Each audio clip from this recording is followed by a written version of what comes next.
जय हिंद दोस्तों, स्वागत है आपका और एक नए वीडियो में और एक नए टॉपिक के साथ। तो चलिए दोस्तों वीडियो स्टार्ट करते हैं। आशा करेंगे पसंद आएगा और पसंद आए तो लाइक और शेयर जरूर से कर दीजिएगा और चैनल पर पहली बार आए सब्सक्राइब नहीं किया तो साथ में सब्सक्राइब भी कर दीजिएगा। चलिए स्टार्ट।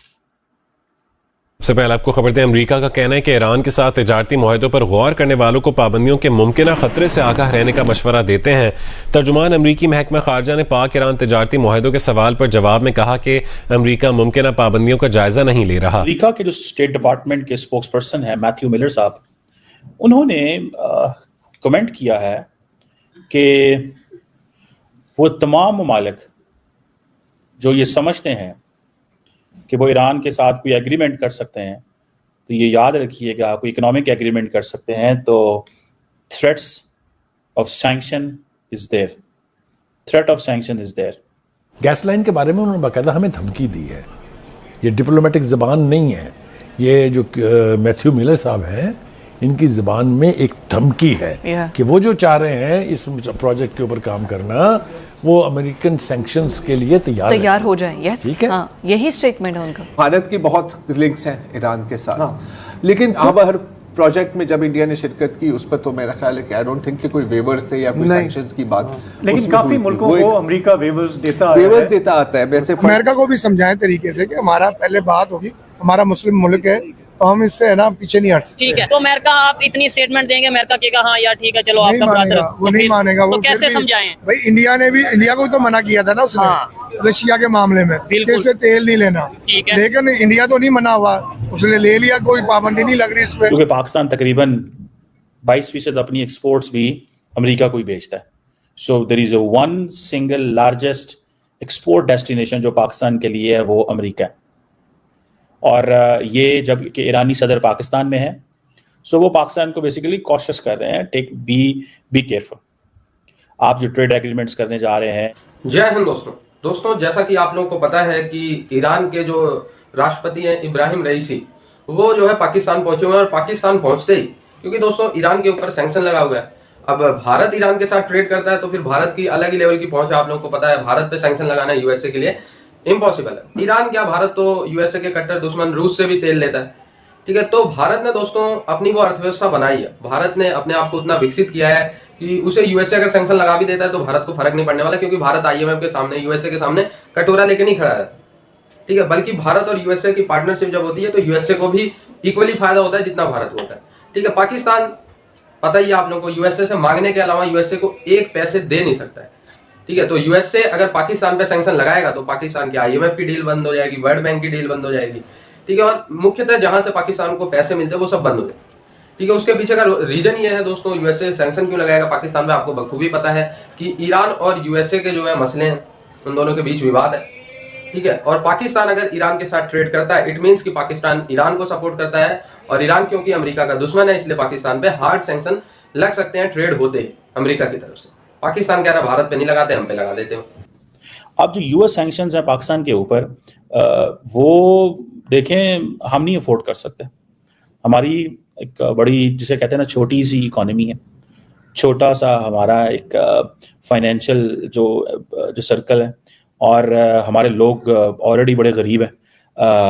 हमने जो ज़्यादातर सैंक्शंस बर्दाश्त किए हैं वो सिर्फ इंडिया के खाते में की हैं, जब पाकिस्तान अपने न्यूक्लियर प्रोग्राम पे काम कर रहा था, और उस वक्त पाकिस्तान को कोई इंटरनेशनल सैंक्शंस की परवाह नहीं थी, बिकॉज उस वक्त Pakistan needed to create deterrence चाहिए थी।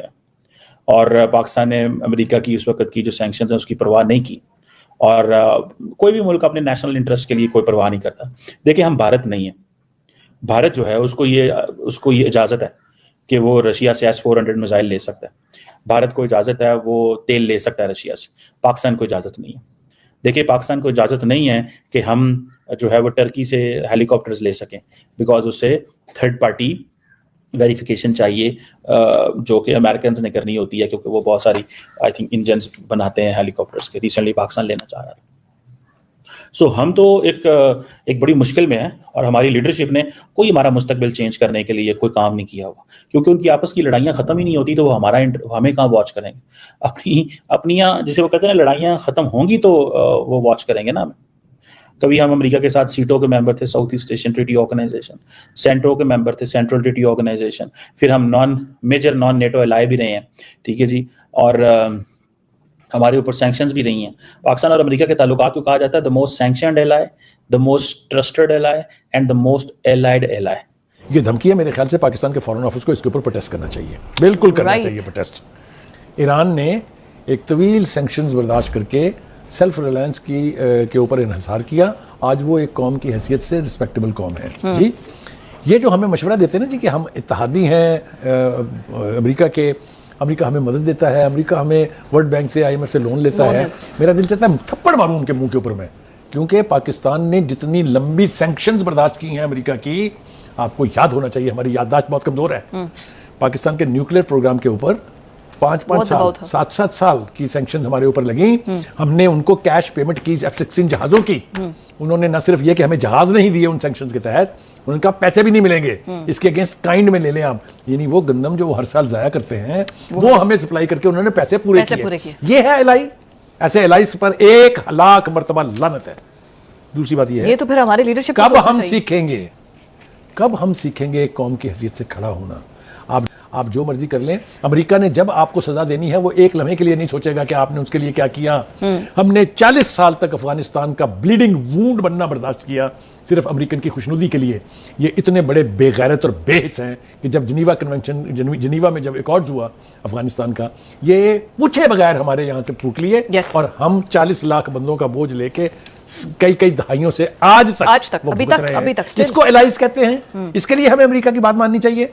बेपनाह मिसालें मैं आपको और पेश कर सकता हूँ। तो ये फैसले सारे आपने और मैंने तो नहीं किए ना, ये सारे फैसले किए हमारी लीडरशिप ने। लेकिन हम कोशिश क्या कर रहे हैं, हम अपनी लीडरशिप को थोड़ा सा शर्मिंदा करने की कोशिश ही तो कर रहे हैं, उनको तो पता चले, एहसास दिलाने की कोशिश ही कर रहे हैं कि भाई ये जो अमेरिका है इससे आपको कोई खैर की तवक्को नहीं होनी चाहिए।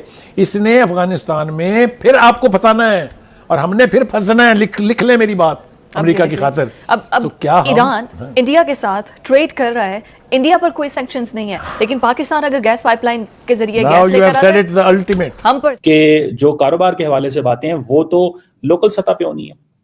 मेरा नहीं ख्याल पाकिस्तान ईरान के साथ कोई कारोबार करेगा और पाकिस्तान को शायद ईरान के साथ खुल खिला के कारोबार करना चाहिए। ये ना हो कि हमारी जो 22% एक्सपोर्ट है अमेरिका में वो भी जाए, हम IMF के प्रोग्राम से भी जाएं, तो हम तो एक नई मुश्किल में फंस जाएंगे।